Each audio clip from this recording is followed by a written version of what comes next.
You're listening to The World According to Jen and Carolyn.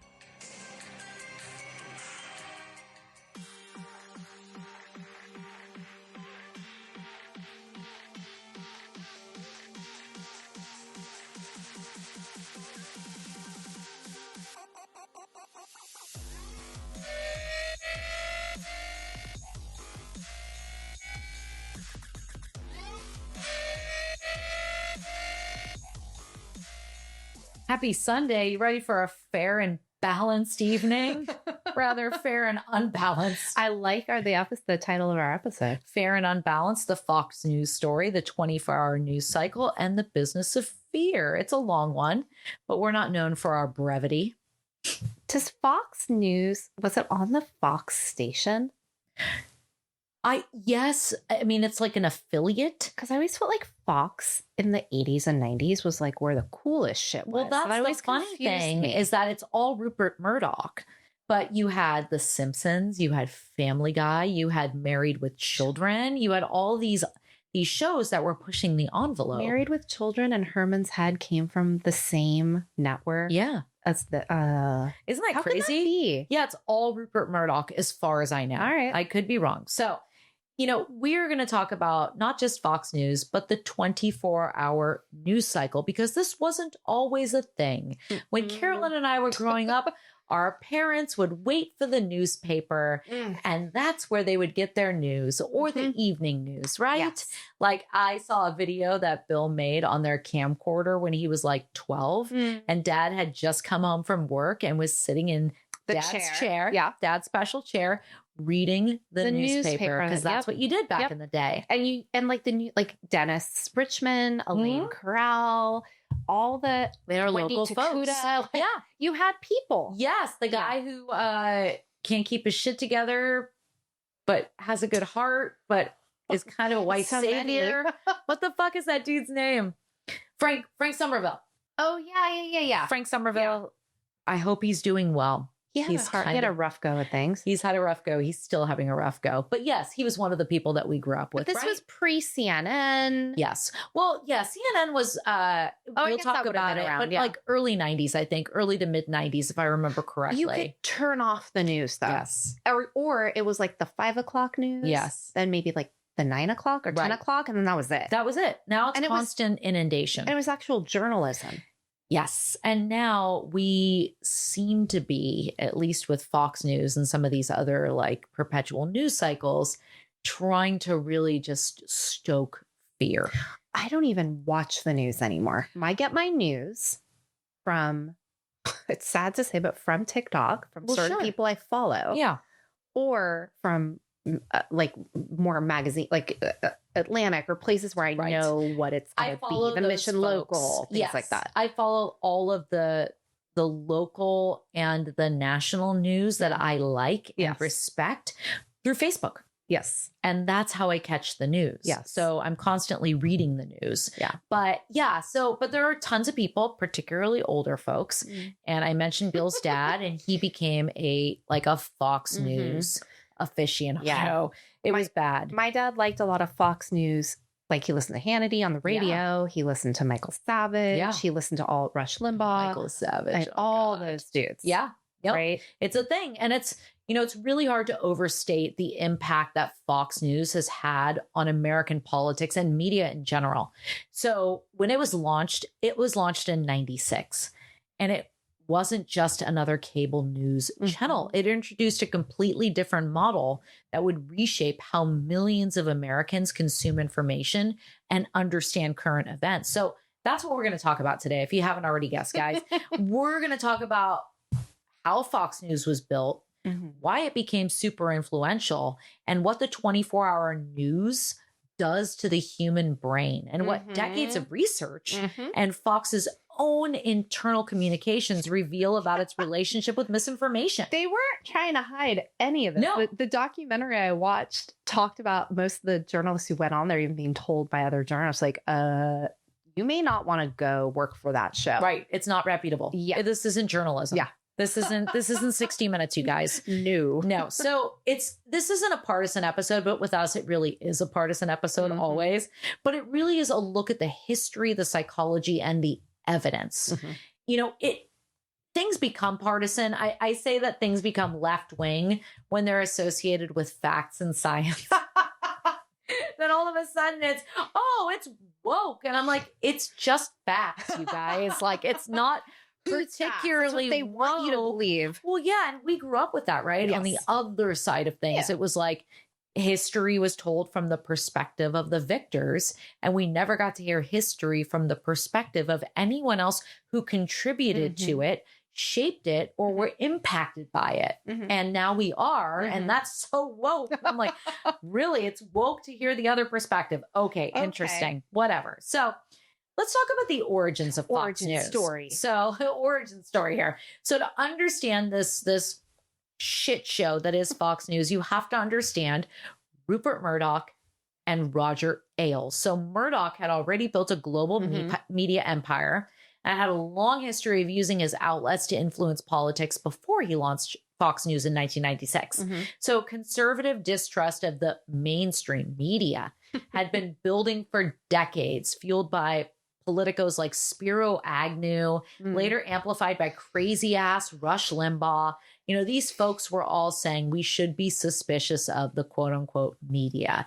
So Murdoch saw this as an opportunity. He's like, let's create a network that's specifically focused on the underserved conservative audience, right? Oh, so sad. Enter Roger Ailes. So he hired this motherfucker who was a former Republican political strategist and television producer who understood that TV is driven as much by emotion as it is by information, or in this case, misinformation.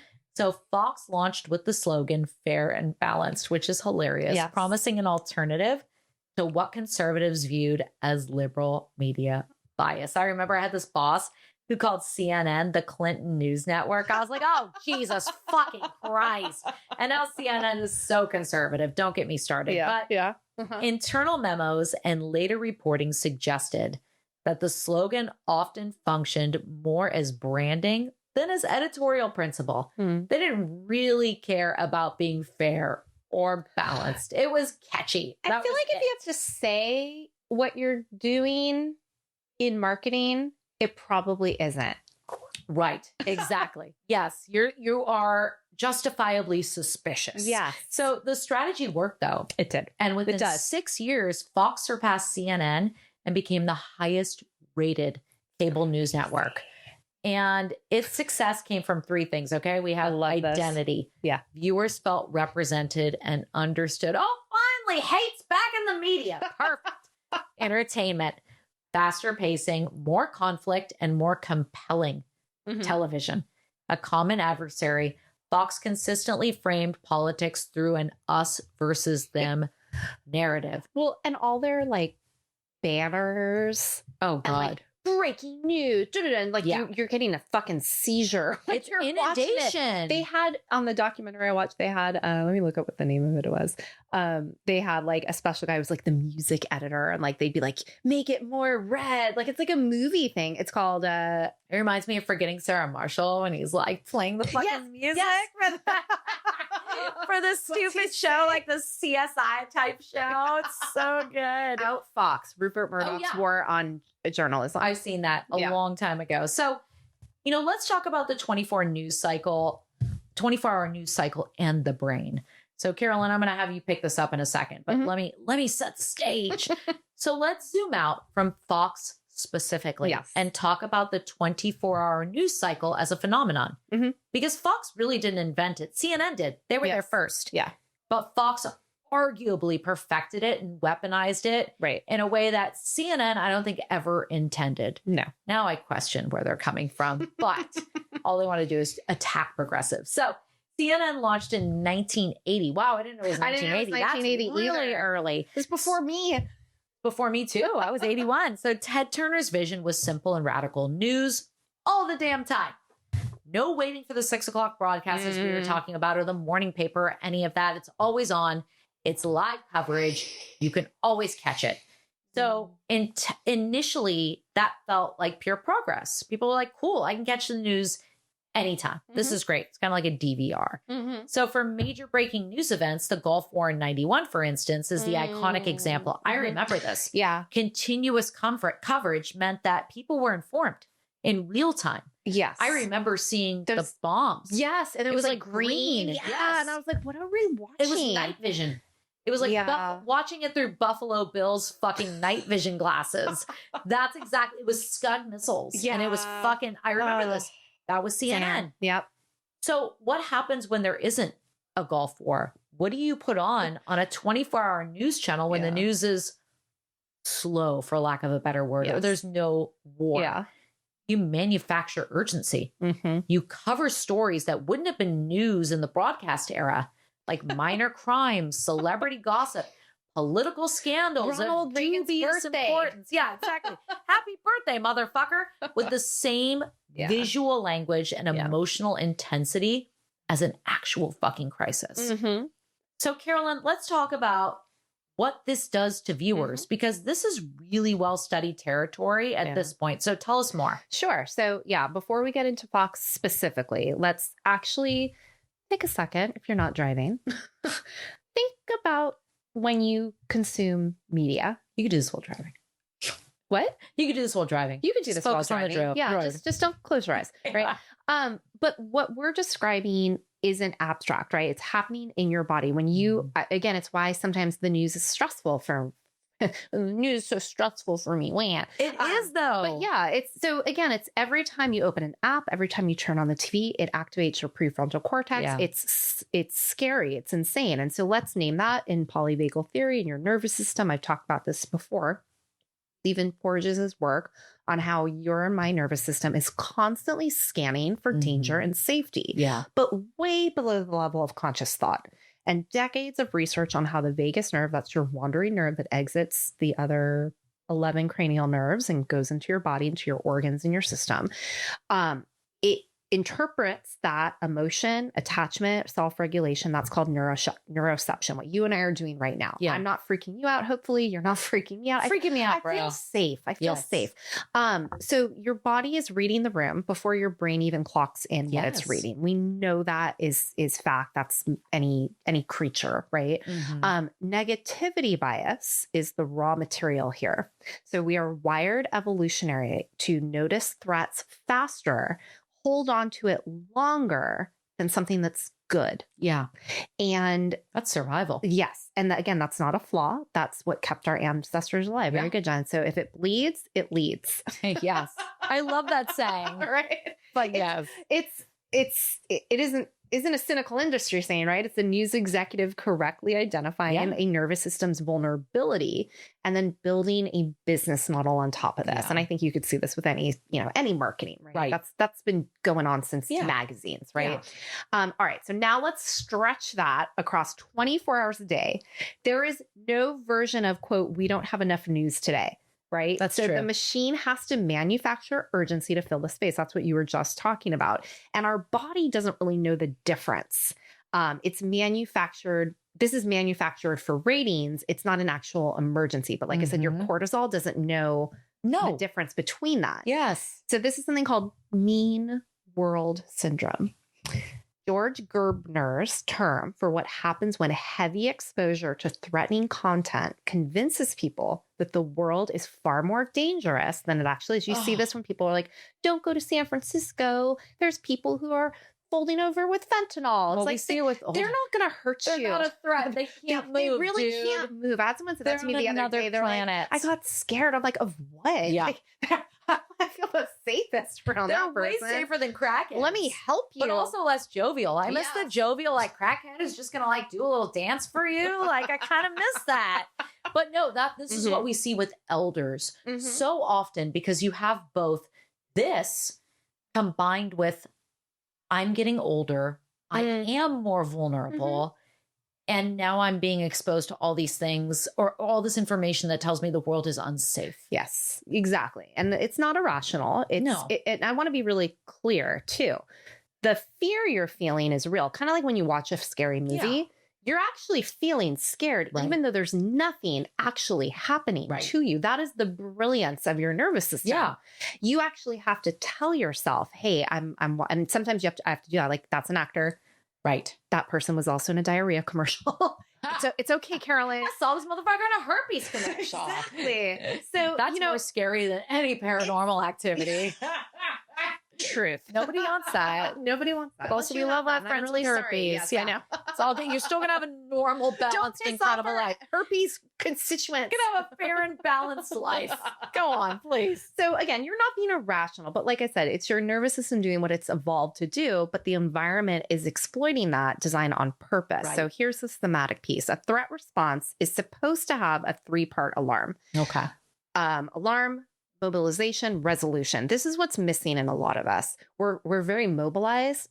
When people come into a session with me, it's like, can I just get you actually to even be quiet Yeah. and not tell me all the horrible things that are happening? Because now that you're reactivating yourself, we actually want to have some soothing. So re-traumatize. Exactly. And so you want to go back to baseline. That's your ventral vagal safe, connected, able to think clear. And what a 24 news cycle does is it kind of interrupts that third step, right? Yeah. You don't really get to the mobilization. Before your body resolves one alarm, the segment is going to start triggering something else. You never land. You're stuck. You're Yeah. circling. If you feel like that is a familiar feeling to you, it probably means there's a lot of destructive chaos in your life too. And that kind of is life most of the time. I mean, for most people, it's moving from one thing to another. But when you do that, you're never really landing. You're keyed up, your jaw's clenched. Even right now, like, unclench your jaw, relax your shoulders, like take a beat. But the thing is, some people cannot help but be in that situation That because of their life. Yes. Because their life is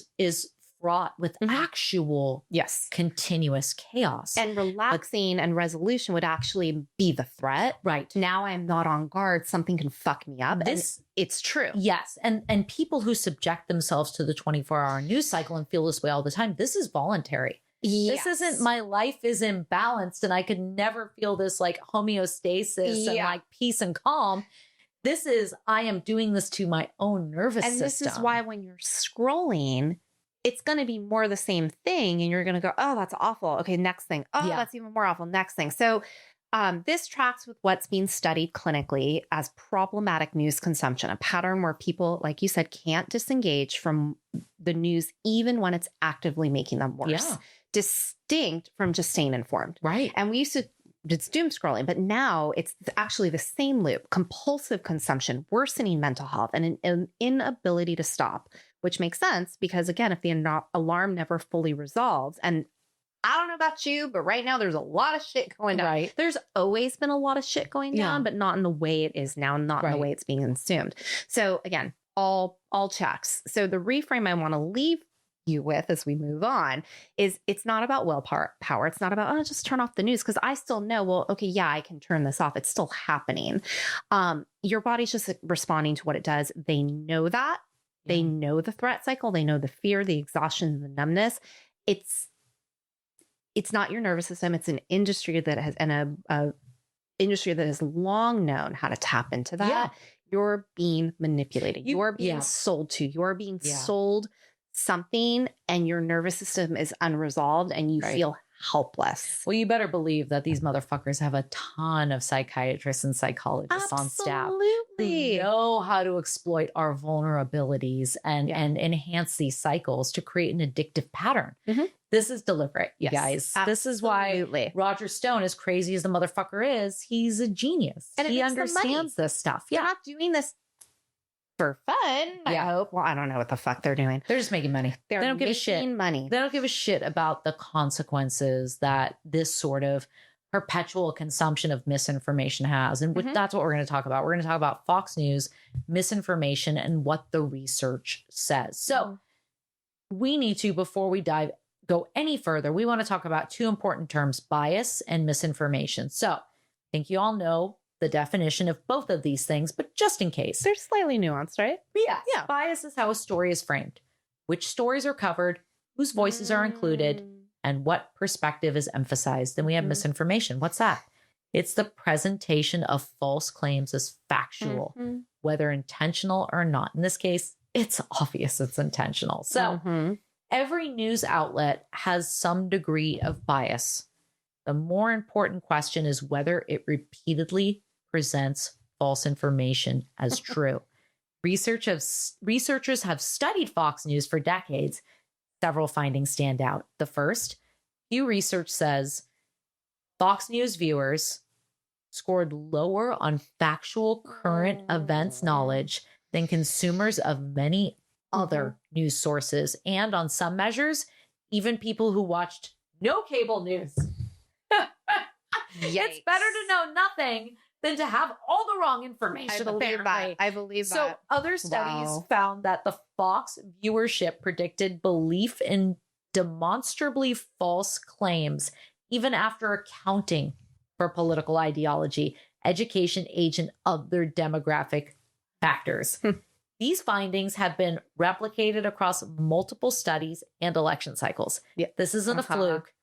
This keeps coming up. So there are also well-documented examples where Fox gave substantial airtime to false or misleading claims. Yes. Obviously, we remember the Obama birther bullshit, which is where the Trump persona bullshit took hold. Yes. That was his first claim when he ran back in 2008 or whatever the fuck it was.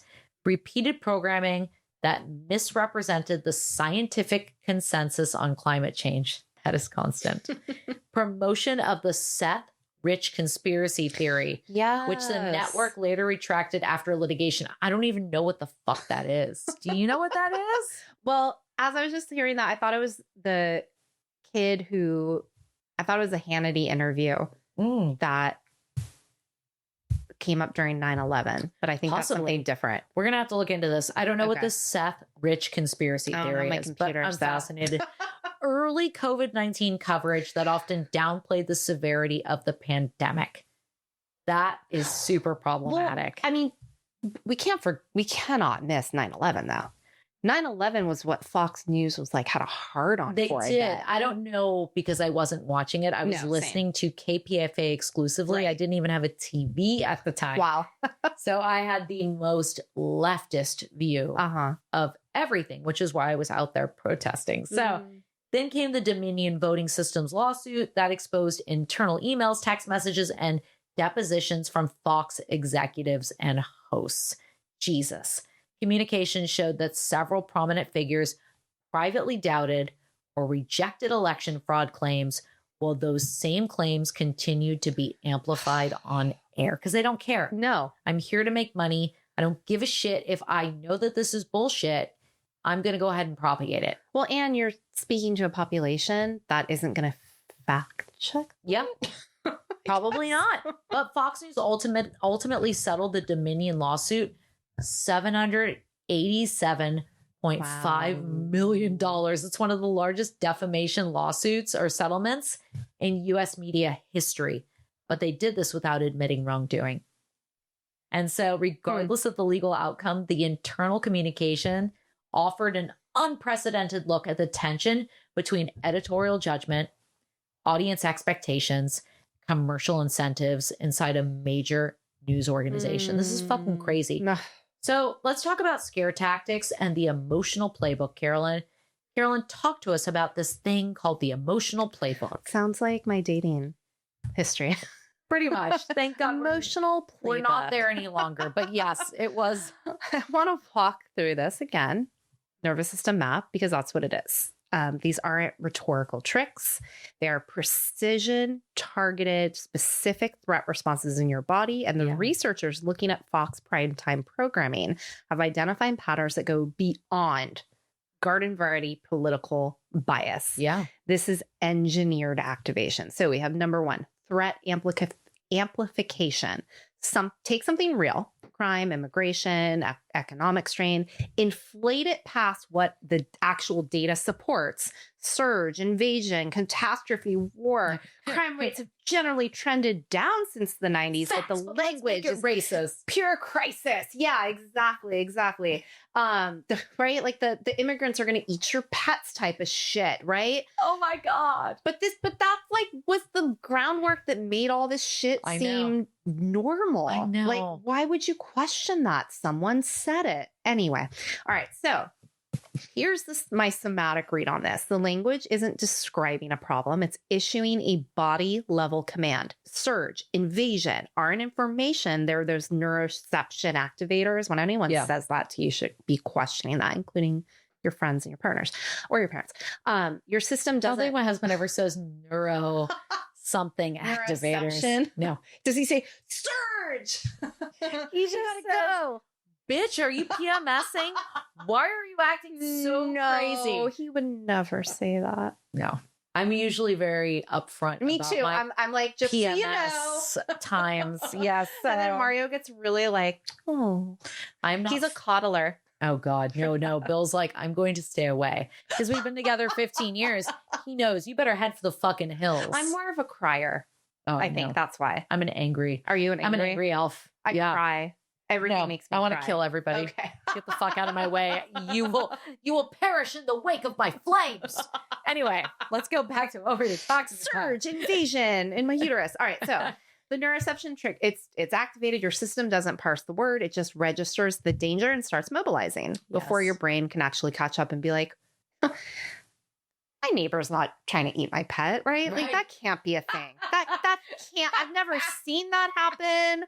I don't even, my neighbors don't have pets, whatever. Anyway. All right. So number 2, creating a threatening other. They love that, right? Yeah. Well, people are sane. You know, and experts say, you know, what do you make? They, bitch? What do you make of this? What people are saying? Yeah. So the target rotates, right? We got immigrants, Muslim, Black Lives Matter, Antifa, trans people. Don't forget trans people. Trans, the deep states, LGBTQ. So again, structure never changes. There's always an enemy. The enemy is going to threaten your life, your family, your children. Yeah. Right? Beware not the children. This is why it's beneficial to ensure that people don't have a solid educational foundation.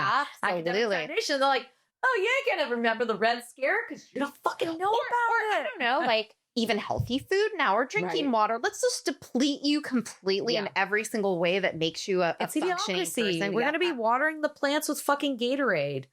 You know, that's what's going to happen. We're going to be like, why aren't the crops growing? It's like, you dumb motherfuckers. I know. We are living in idiocracy. So which is a great movie, right? It really is. So again, structure never changes. You need to fight to get back what was yours. And that structure is doing this physiologically. It's manufacturing an outgroup for your sympathetic nervous system to charge on. So mobilization energy is that fight or flight. It needs to go somewhere. Yeah. And naming an enemy gives it a target, and that's not incidental. We know that's the design. All right. This one really freaks me out though. The social identity threat. When people feel their group identity or values are under attack, and you see this a lot with conservative Christian. Oh yeah. I mean, Fox News co-opted the flag. I think they were the ones to blame that made the flag part of like that kind of conservative. It was like post 9/11. Okay. Yeah. Post 9/11 shit, but they really were like, there's a war. There's a war on Christmas. I'm like, what the fuck? There ain't no war on Christmas. Saying happy holidays is inclusive. There are multiple holidays that transpire around this time of the year, and we are not living in a Christian country. No. That is not what our founding fathers wanted for us. I'm the biggest Christmas Jew you'll ever meet. Yeah. So the research shows that when people feel their identities threatened, they get defensive. They're less open to opposing views. I think that's also how you're taught. They're more loyal to whatever promises to protect them, Trump. So this is the nervous system narrowing under threat, literally. Sympathetic activation reduces access to the parts of your brain that look at nuance, look at perspective. Yeah. And that's not a moral failing in the viewer. I guess I don't know. These days I'm like, if you're not trying to line, I question a lot about you. I feel like it's a perfect storm. Again, you are, we live in a society where critical thinking isn't taught. And I think that's deliberate. And you have people who are products of this system. Yeah. So they don't have the ability to think critically, and they're given this information. They're not questioning the validity and the factual, essence of why would they lie? They're telling me that they're trying to protect me. Because they have not been taught critical thinking and reasoning. Almost, right. And that is a huge part of the problem. Exactly. And so, this is why corrections don't land. People accept the information. It confirms the threat when you challenge them, and their body. It's sad because you and I think we're in defense mode constantly, but we're really not. They're very defensive of these things, and they're not evaluating it. So you can't fact check your way out of a nervous system that's already decided it's under attack. And you do need to remember that. All right. Yeah. Nostalgia and decline narratives. America was better once. Now it's being destroyed. I mean, that is what Trump ran on, right? Story works because nostalgia is genuinely universal, although I don't feel that way. I have nostalgia for like elements of the 90s. Because the music was good, bro. And the fashion was the clothing. Tight. Yeah. I'm not trying to go back. Yeah. I'm not trying to go back to like the Strom Thurmond era of fucking racial oppression. That is not what I'm longing for. No. But too often with this demographic, when they talk about longing for the days of old, they're talking about white supremacy and ensuring that people of color are kept in check and kept in a subservient, including women. Yeah, exactly. Mm-hmm. That's what a lot of them are harkening back toward. I just want Nirvana and Soundgarden to be on top again, dog. I know both their lead singers are dead, but in our world, we got them back, right? Like in this nostalgic world, we do. We can have Cobain lives. Oh wait, I was gonna say we have Velvet Revolver, but we can't even have that. No, because Scott Weiland is now dead. That's right. He did die. Drugs, blood. I saw him 2 weeks before he died. Really? I saw him doing STP stuff at. I never got to see them. Fuck, I can't remember what it's called. The ballroom on Van Ness. Oh, really? Yes. It was amazing. It'll come to me. But he left his tea because he was quote unquote sober, but he really wasn't because he died of an overdose. Yeah. And he left his tea and we drank from his tea to like drink his essence. Ew. Oh, God only knows. Do you have herpes? No, probably do. Yeah. It was incredible. The Regency. We saw it at the Regency. It was dope. Anyway. Well, I mean, I will say as a newly aging person, like you do get old people, I feel like get nostalgia. Oh, I can't remember shit. It takes me a week to recover from a trip. Yeah. No, I'm newly aging at 44. But like I feel like old people get nostalgic. Yeah. Well, when you're young, you don't get nostalgic. To be nostalgic is not a bad thing. No. To be nostalgic for a time when people were fucking oppressed. Like that's weird. That's weird, bro. That's different. That's if you're like, I liked a good sock hop. I'm nostalgic for that. You wear your poodle skirt. Yeah, that's different than being like, I love segregation. You know, we don't want to be nostalgic. No, true. Not the same. So political psychology research shows that nostalgia often gets weaponized and intensifies fears around demographic and culture change. Yeah. And let's ramp this one up and replace theory with false claims that elites are deliberately replacing white Americans with immigrants and minorities. This isn't fringe rhetoric, right? We know this. It's extremist violence. Oh, yeah. And it's fucked up. So it's the core of the Trump administration. Well, and I bullshit. Like, I beg to even say, I wonder if we would have gotten here without these seeds that got planted by the very essence of Fox News. I don't think without social media and without the 24-hour news cycle, I don't know if we'd be in this predicament. Yeah. And not just because of the news or the fake news that's coming out of these entities that I've named. Mm-hmm. There is a dumbing down effect associated with consumption, consistent consumption of these things. I'm sorry. Isn't it interesting too that the dumbing down of America will be weaponized by someone on Fox News to speak about what woke people are trying to do to America? Sure. That's a word I remember even hearing. I mean, in my dad's car. I mean, Trump said, yes, Trump said, I love the uneducated or something along those lines. I love the uneducated because they vote for me. Yep. And I say this all the time. It's like my favorite statistic, but roughly 54% of Americans have a 6th grade reading level or at a 6th grade reading level. And that shows. And that's where I'm like, maybe everybody shouldn't have the right to vote. No, that's terrible.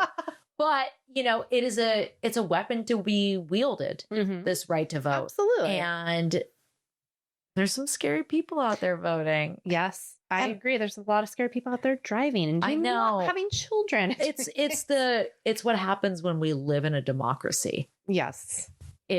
We have this representative democracy and we want folks to have the right to, we want folks to have the right to vote. Republicans don't, which is why they're essentially trying to introduce modern day poll taxes and strip away the Voting Rights Act. That's not what I'm talking about. Right. But I'm talking about like a basic civics lesson when you're in school and like, I don't know, maybe having to pass the same test that people who are becoming like citizens of this country have to pass. I don't know. There's just a lot of stupid people out there. Fair. And I worry. I worry about them deciding who is going to be the leader of the free world. I think we can use this election as very much of that. Absolutely. Well, the upcoming elections are going to be incredibly interesting. And if what I worry about, well, I know that's the scary part. I think what I worry about the most is people not showing up. Oh yeah. Like always. People who are thoughtful and contemplative and educated, whatever that means. Well, they're again checked out. You're going, well, everything's shit. What's the difference? And let's talk about the last one: false equivalence. Yeah. Presenting two sides as equally valid when the evidence isn't even close. Yeah. Climate change is a clear example of this. So overwhelming scientific consensus, and yet a very small number of skeptics get staged as equal other side. So, thematically, this one's a little sneakier because false balance doesn't spike your alarm. It kind of just destabilizes the ground. Yeah. If it's credible information and manufactured doubt are present and equally weighted, your system can't really find solid footing to settle on. So you kind of stay in a low grade, uncertain limbo unless you actually do the extra legwork that you and I are talking about. Yeah. So, every one of these 5 isn't just persuasion. It's a nervous system intervention. Yeah. Right. So amplify the threat, name the enemy, narrow the thinking, grieve the past, destabilize the crowd. So none of it requires you to be gullible. It requires you to have a body. And that part gets left out in the media literacy conversation, and the part that actually explains why smart, thoughtful people can actually still get pulled in. Yeah. I've experienced that. Well, but I've even experienced that on a day where I'm like, oh my God, there's just so much awful thing. And then, you just get stuck in that. And I also wonder too, like, it's a freedom of speech thing, right? They're allowed to have this. Right. But call themselves journalists or call themselves news reporters. Yeah. And I don't know. I mean, what even is that anymore? I know. And I think gone are the days of journalistic integrity, not exclusively. Right. Because you saw, oh my God, why can't I remember his name? The dude from 60 Minutes who was like, fuck this. They're like, you're out. And he's like, no, fuck you. But he left. I can't remember his name. My God. But he was like, this is bullshit, because CBS obviously has been taken over by like, oh yeah. Okay. Adherents to the Trump administration who don't give a fuck about free speech and don't give a fuck about journalistic integrity. They're trying to like put the kibosh on that. But there are fewer and fewer people standing up, but there are still enough people standing up to where we're like, okay, this is good. Like, look at what Stephen Colbert did. Right. What happened to him. Jon Stewart. Jon Stewart, like all these people, like, I guess I say all this to say that there is still journalistic integrity. And because of how many people love these folks, you can see that there is still like a demand for this level of journalism and like fact finding. And they're also both white men. They are. Right. They are for sure. But you look at like Trevor Noah, for instance, like Trevor Noah, and I'm trying to think of who else. Like there are some people out there who are doing incredible. W. Camu Bell, like those. Oh, Don Lemon. We all love Don Lemon, right? Don Lemon got kicked off of CNN. I follow him. Like he is. There are people out there, who are doing the work, and it gives me hope to see how many of us follow them, for instance, right? In the era of social media, and who think that what they have to say is absolutely valid and vital right now. Yeah. Yeah. So it's not all doom and gloom, right? It's not all people who are like, Fox News forever, give me the bullshit. Like, there are enough of us out there who are like, I understand what journalistic integrity is. I know what truth and facts are. And you folks who have been like cast off by the mainstream media, who's now dominated by folks who are beholden to the Trump industry, right? Right. Like, you are standing in stark opposition to that. And we see you and we appreciate you. Yeah. But at the end of the day, who's going to win the battle? Right. Is it going to be those of us who understand what integrity, journalistic or otherwise, looks like and what truth sounds like? Or is it going to be those who are sucked into the cycle of hate? Everything that you just described. Well, I also think too that, you know, where the money goes is where the money goes. Sure. So in our episode last week when we talked about the KKK, it's like there's a population of people who believe this, and until they go, they're consumers, right? So it's like SF Chronicle, right? You know, when you read that, you know who funds it, right? You know who you can't blindly believe anything anymore. Well, you and I know to follow the money, right? And other people don't think about that. And it's like, well, who's funding this? Yes. And why do they want you to believe this? Yes. How do they benefit? Right. Yeah. What's their economic interest in all of this? Which there always is one. Follow the money, and you'll never lose sight of what the intention is. And that's what's so hard to drive home to people. It's just like, follow the money. Yeah. Do the work yourself. Yeah. So, because I'm tired of trying to fucking drop knowledge on motherfuckers who don't want knowledge dropped on them. No. It's like, all right, I'm not gonna infiltrate your delusional bubble. Fuck you. I'm out. I got better fucking things to do. Who's watching this shit and what's happening to them? Let's talk about this. So it's easy to talk about Fox News as an institution. The bigger question, what does this media environment do to the people who are consuming it? So who is the typical Fox News viewer? Do tell. Probably not the same as our constituents. They're around 68 years old. Although we do find that older white dudes love us. Not for the reasons we want them to. No. 68 years old, predominantly white, more likely to live in suburban or smaller cities. Believe that. More likely to have some college education, no 4-year degree though.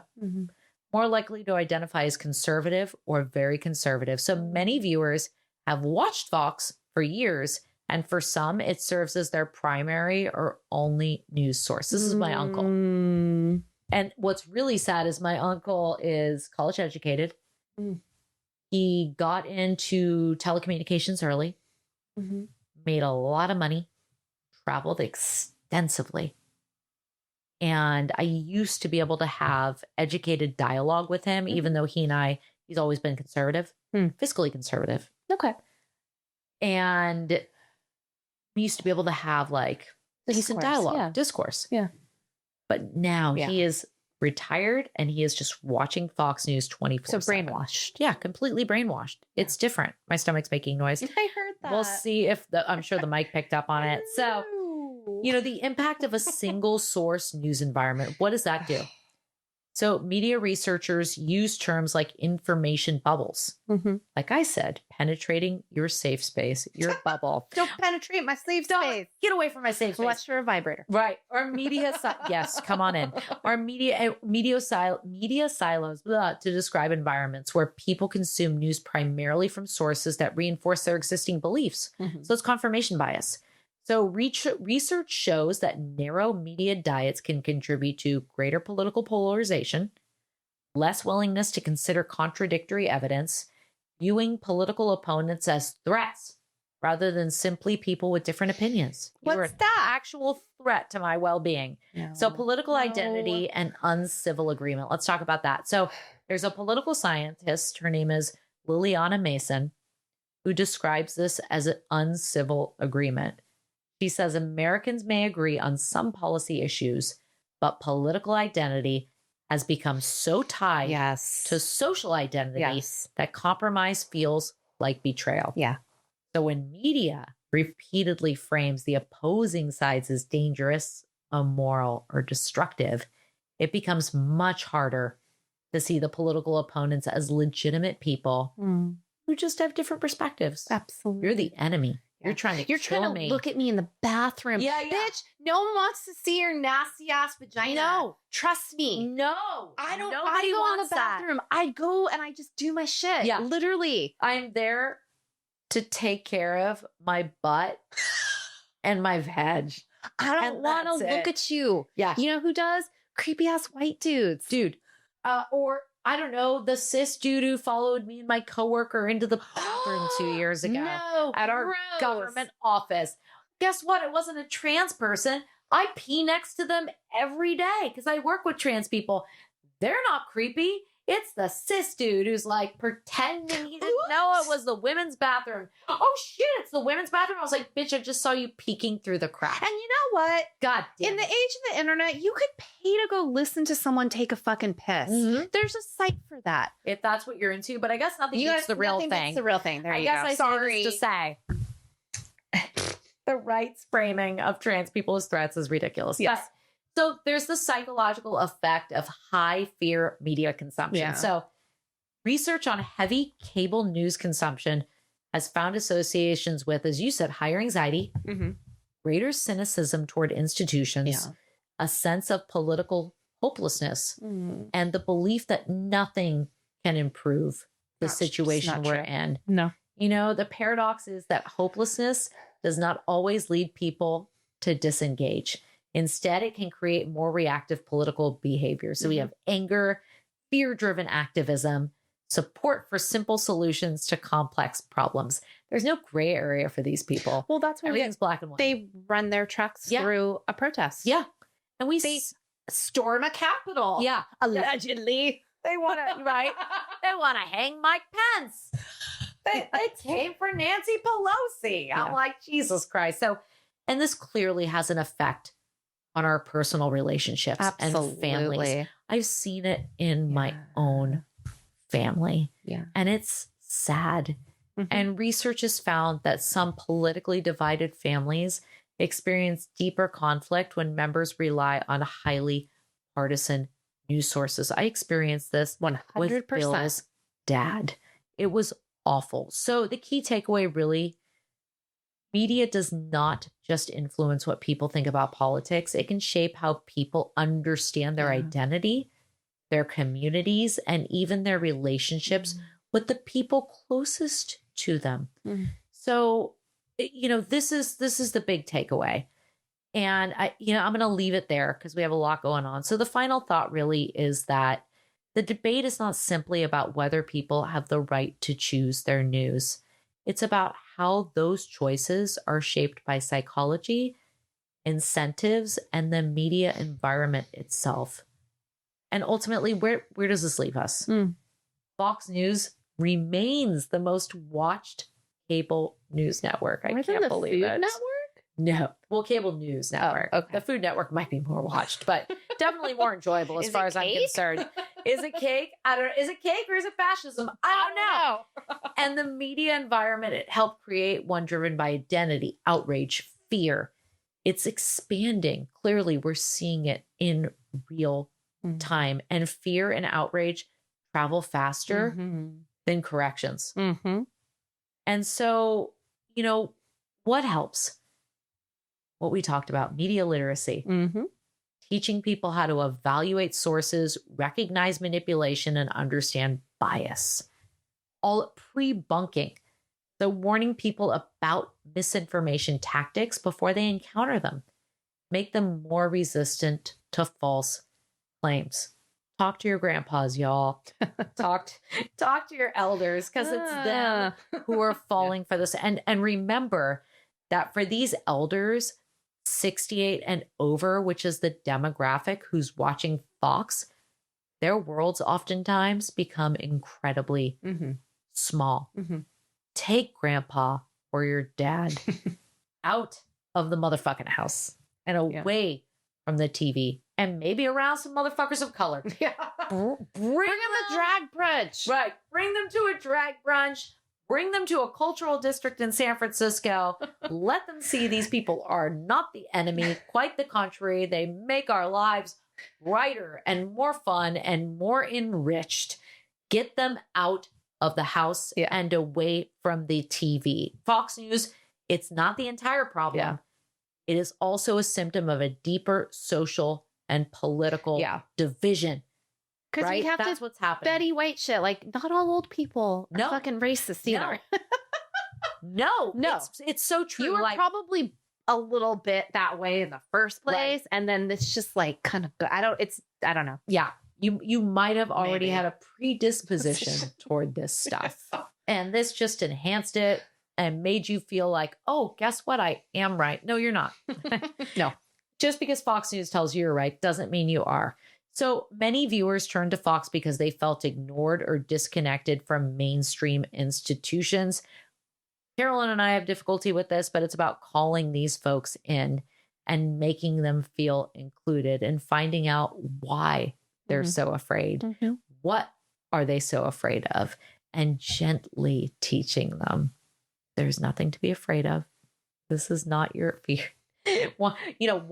Less than 1% of our population, i.e. trans folks, is not the reason why you're having difficulty affording gas. Yeah. I'm Vaccines sorry. are okay. Vaccines are okay. Don't listen to RFK. Yeah. Ask yourself, when I watch news, am I being informed or am I being activated?